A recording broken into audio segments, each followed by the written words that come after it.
इनको इस बात की आग लगी हुई है कि उस देवभूमि मुसलमान यहाँ पे क्यों हैं। इनको पता है कि मुट्ठी भर मुसलमानों को रगड़ देंगे तो उत्तराखंड तो एक तरफ हम ही ले जाएंगे। इनको वोट बैंक में, इनको मुसलमानों में वोट बैंक दिखता है और मीडिया को रोटी दिखती है। मुसलमान इनके लिए रोजी रोटी का जरिया बन चुके हैं। इन्होंने हिंदू मुसलमान के अलावा क्या किया है? इन्होंने डंके भी बजवाए हैं तो हिंदू संगठनों के नाम पे बजवाए हैं। इन्होंने कुछ भी अच्छा नहीं किया। 3 तलाक, 370, आप समझो राम मंदिर, इससे क्या अर्थव्यवस्था मजबूत हो रही है? कितने वक्त टमाटर खरीदने की औकात नहीं हो रही हिंदुस्तान के लोगों की, वहाँ फ्लैट खरीदेंगे। इनको भारत से कोई मतलब नहीं है, इनको देश से कोई मतलब नहीं है, इन्हें मुसलमानों से कोई मतलब नहीं, इन्हें हिंदुओं से भी मतलब नहीं है। जिस चीज़ में कामयाबी का ठिकरा मोदी के सर होता है ना, वो चीज़ हमारे यहाँ होती नहीं है। मोदी जी फ्रांस गए हुए थे तो वो चुपचाप से शू करके उड़ गया। उत्तराखंड के नैनीताल से खबर आती है कि तकरीबन 134 घरों पर बुलडोज़र चला है, जिसमें ज़्यादातर जो है वो मुस्लिम समुदाय के वो घर हैं। अब सवाल ये खड़ा हो जाता है कि आखिर क्यों इस तरह के बुलडोज़र चला गया। हालांकि उस ज़मीन को जो है वो बताया जा रहा है कि ये जो है कब्ज़ा की हुई ज़मीन है। हमारे साथ गिन्नी साहनी जी हैं, इनसे हम बात करते हैं क्यों इस तरह की घटनाएँ आ रही हैं। ऐसे में जब प्रधानमंत्री खुद जहाँ झुग्गी वहाँ घर की बात करते हैं, तो जो घर हैं उनको उजाड़ने के बाद उन परिवारों का आखिर क्या इंतज़ाम किया गया है। गिनी जी, किस तरह से देखते हैं? उत्तराखंड से ये खबर है, इससे पहले भी उत्तराखंड से खबरें आती रही हैं, हिमाचल से खबरें आती रही हैं। अब इस खबर को लेकर क्या कहना चाहते हैं? देखिए, बुलडोज़र की राजनीति अगर किसी ने शुरू किया था वो भाजपा सरकार है। आज इनके सर सहरा जाता है देश के लोगों की बर्बादी का।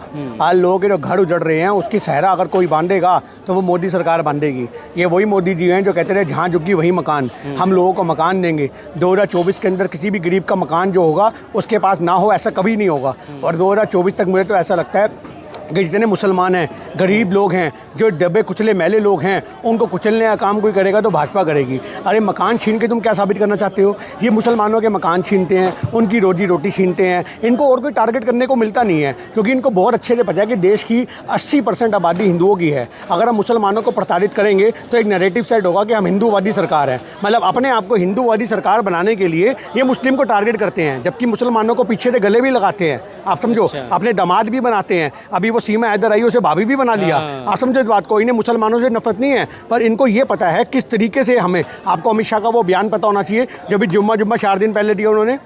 हिंदू राष्ट्र के ऊपर से सवाल पूछा गया तब बोले नहीं, ये भारत सबका है, मुसलमानों का भी, सिखों का भी है, हमारा देश संविधान से चलेगा। मतलब तुम लोगों को आग लगवा दो, पहले अपने जो सारे प्यादे हैं, जैसे एक आपको पता होना चाहिए एक सेल्स होते हैं, उनको छोड़ दो देश के अंदर हाहाकार मचाने के लिए कि हिंदू राष्ट्र का नारा लेके बाद में तुम कह दो हम तो चाहते देश संविधान से चले। तो ये दोगलापन इतना कहाँ से लाते हैं भाई? इनके ऊपर तो रिसर्च होनी चाहिए कि पता नहीं कितने दोगले मरे होंगे तब भाजपा के नेता पैदा हुए होंगे जिनकी ज़बान ही कोई नहीं है। एक आदमी की ज़बान होती है, कम से कम एक तरफ तो हुए। ये हिंदू राष्ट्र की आग भी लगाते हैं और कहते हैं कि भैया हमें हिंदू राष्ट्र नहीं, देश संविधान से चलाना है। ये कैसी बात हो गई? आप समझो इस बात को। हमें सेब काटना भी है पर चक्कू भी नहीं चलाना, तो ये तो नहीं हो सकता ना। तो ये हमारे देश के अंदर जो गंदी राजनीति भाजपा की चल रही है, ये लोगों को समझनी चाहिए कि ये वही लोग हैं जो हिंदू राष्ट्र के नाम पर कत्लेआम कर रहे हैं, मुसलमानों को गाली दे रहे हैं, उनके मकानों पे बुलडोजर चलने पे खुश हो रहे हैं। ये बुलडोजर कब घूम के तुम्हारे घर की तरफ आ जाएगा पता नहीं लगेगा। अभी दिल्ली के अंदर भी आपको पता होगा, जो सुल्तानपुरी वगैरह में ऐसी कई सारी जगहें हैं जहाँ पे बुलडोजर चले हैं, तो उसमें लोगों ने वीडियो बना के स्पेशल बोला, अरे हम तो भाजपा वाले हैं, हमने तो मोदी को वोट दिया था, अरे हमारे मकान क्यों तोड़ रहे हो? तो आपको याद होना चाहिए, गेहूं के साथ गुण भी पिसता है, कहावतें ऐसी नहीं बनी हुई। तो आज ये सोचते हैं कि आपको पता होना चाहिए कि राहत इंदौरी के जो डायलॉग थे वो आज साबित हो रहे हैं कि लगेगी आग तो आएंगे कई घर जद में, यहाँ पर सिर्फ हमारा मकान थोड़ी है। अब वो जो 1500 मकान तोड़े गए हैं, आपने खुद बोला कि अधिकतर मुसलमानों के हैं, तो अधिकतर मुसलमानों से क्या मतलब है कि बचे कुछ तो हिंदुओं के भी होंगे। तो आज मुसलमानों को निशाना बनाने के चक्कर में तुम अपने पैरों पे खुद कुल्हाड़ी मान रहे हो। तो ये हमारे देश के लोगों को समझना पड़ेगा कि अगर आप संविधान के हिसाब से देश चलाओगे तो सब सुरक्षित रहेंगे। अगर आप किसी एक कम्युनिटी को टारगेट करोगे तो बचोगे तुम भी नहीं। उसमें से एक वीडियो वायरल हो रहा है, एक बच्ची है लगभग 8-9 साल की, वो दिखने में लगती है।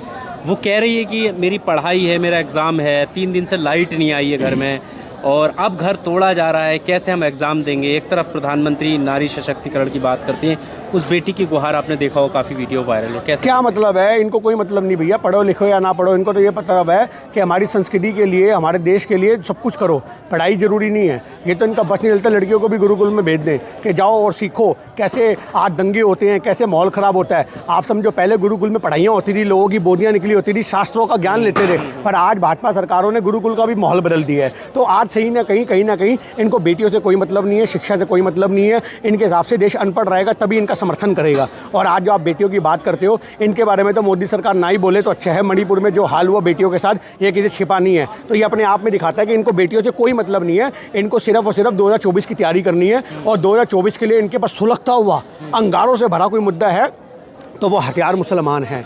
ये मुसलमान का हथियार चलाते हैं और इनको वोट मिलते हैं। इनको बहुत अच्छे से पता है कैसे मुसलमानों को रगड़ा जाए ताकि हमारा वोट बैंक पक्का हो। आज मुसलमानों से इनकी कोई जाति दुश्मनी है, इनको वोट बैंक में, इनको मुसलमानों में वोट बैंक दिखता है और मीडिया को रोटी दिखती है। आज मीडिया वालों अगर मुसलमानों की कोई कैप्शन चलाते हैं तो उनकी वीडियो मिलियन में आपकी वायरल होती हैं। तो ये क्या दिखता है? ये अपने आप में दिखाता है कि मुसलमान इनके लिए रोजी रोटी का जरिया बन चुके हैं। ये अल्लाह को गाली देते हैं तो आज अल्लाह ही इनके घर के अंदर चूल्हे जला रहा है। इनको सोचना चाहिए, वो मीडिया हो या राजनीति में करने वाले मोदी जैसे नेता हो। देवभूमि है जी, देवभूमि आप समझो, ये देवभूमि है, हिंदुओं का गढ़ है।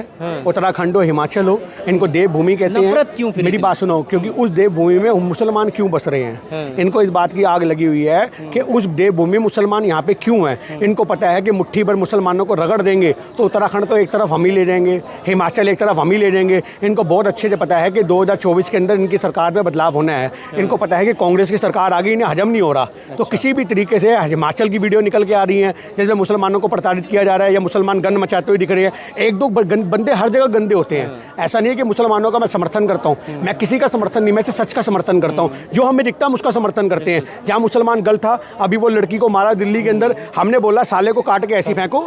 हमने खुद बोला ये मुसलमान हो या कोई, उसके मुंह पे तेजाब डालो। सरकार क्यों पाल रही है ऐसे लोगों को? तो यानी कि इन शॉर्ट में जो ऐसे लोग हैं जो देश में किसी भी धर्म के हों, जो देश का माहौल खराब करेंगे, देश में दंगे भड़काएंगे, देश की सुरक्षा से खिलवाड़ करेंगे, बहन बेटियों पर अत्याचार करेंगे, उनके साथ तो कोई नहीं खड़ा। उनके साथ तो मुसलमान भी नहीं खड़े हुए। वो तो खुद कहते हैं, ऐसे लोगों की जब वीडियो आती है तो मुसलमान कहते हैं शरिया कानून लागू कर दो, साले को टांग दो। तो आप इस बात को समझो कि मुसलमान अपनी कौम के पक्के हैं पर वो मुजरिम के पक्के नहीं है। तो ये मुजरिम जो अगर किसी भी कौम के होंगे, किसी भी जाति के होंगे, इनका विरोध तो भारत का हर नागरिक करता है। तो ये आज सोचते हैं कि भैया मुसलमान ने किया तो मीडिया में खबर चलाओ, हिंदू ने किया तो नाम छिपा दो। तो ये गंदी राजनीति कब तक देश में चलेगी? ऐसे देश मजबूत नहीं होगा, ना धर्म मजबूत होंगे। आप लोगों को भटका रहे हो, आप देश में आतंक का माहौल पैदा कर रहे हो, आप देश में नफरत भड़का रहे हो। ऐसे माहौल से आप कुछ नहीं होगा, कत्लेआम होगा।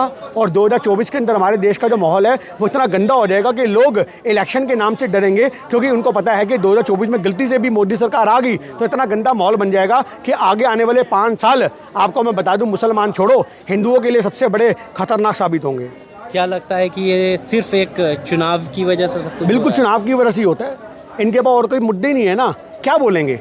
इन्होंने कोई महंगाई के लिए काम करा हो तो ये बोले, इन्होंने महिला सुरक्षा के लिए काम करा हो तो बोले, इन्होंने रोजगार के लिए काम करा हो तो कुछ बोले। इन्होंने क्या किया है आप ये बताओ? पिछले 8 साल से इन्होंने हिंदू मुसलमान के अलावा क्या किया है? इन्होंने डंके भी बजवाए हैं तो हिंदू संगठनों के नाम पे बजवाए हैं। इन्होंने कुछ भी अच्छा नहीं किया।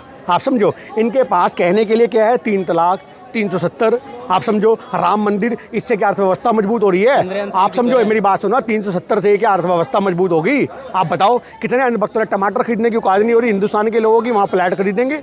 तो आप समझो इस बात को। वो भी किया गया क्योंकि अडानी अंबानी वहाँ ज़मीन खरीदे। आज वहाँ पे वो पहुँचे, अपने मजबूत करें अपने हिस्सों को, अपने एम्पायर को बड़ा करें। आज ये सारा मुद्दा है इनका। इनको भारत से कोई मतलब नहीं है, इनको देश से कोई मतलब नहीं है, इन्हें मुसलमानों से कोई मतलब नहीं, हिंदुओं से भी मतलब नहीं है। इनको सिर्फ अपनी राजनीति से मतलब है, और हिंदू उस राजनीति का मोहरा बनता है, वो इस्तेमाल होता है। ये हिंदुओं को समझना पड़ेगा, बहुत से जाग चुके हैं, ऐसा नहीं है कि नहीं जागे हैं। आज देश भी हिंदुओं के रूप में 2 भागों में बढ़ चुका है। एक मोदी का समर्थन करता है, एक विरोध करता है। अच्छा, बिल्कुल करता है जी। अभी आपने कहा कि क्या इन्होंने किया, अभी हाल ही में आपने देखा कि चंद्रयान 3 लॉन्च हुआ, ये उपलब्धि नहीं मानेंगे आप? देखिए, वो तो इसरो की उपलब्धि है, साइंटिस्ट की उपलब्धि है। ऐसे तो इंदिरा गांधी के टाइम में भी होते हैं ये। आप समझो इस बात को। इंदिरा गांधी ने पूछा था चांद से आपको हिंदुस्तान कैसे दिखता है, तो उन्होंने बोला था सारे जहाँ से अच्छा हिंदू सीधा हमारा। तो आप समझो ये पहला आदमी थोड़ी ना जो मोदी ने यहाँ पे पहुँचा। आप समझो ये तो मनुष्यत थी इनकी। ये तो शुक्र है फ्रांस गया था तो वो अपना कामयाब हो गया। 2019 में भी वो तो फेल हो गया था। तो क्योंकि जब ये नजरें गड़ा के बैठा है, विश्व कप जीतेंगे, विश्व कप जीतेंगे, भारत लाएगा, मोदी लाएगा विश्व कप हार गए। जिस चीज़ में कामयाबी का ठिकरा मोदी के सर होता है ना, वो चीज़ हमारे यहाँ होती नहीं है। ये तो ऊपर वाले की रहमत है कि ये मोदी सरकार यहाँ पे नहीं थी, मोदी जी फ्रांस गए हुए थे तो वो चुपचाप से शू करके उड़ गया। आप समझो, वरना वो शू करके कब फट जाता पता भी ना लगता।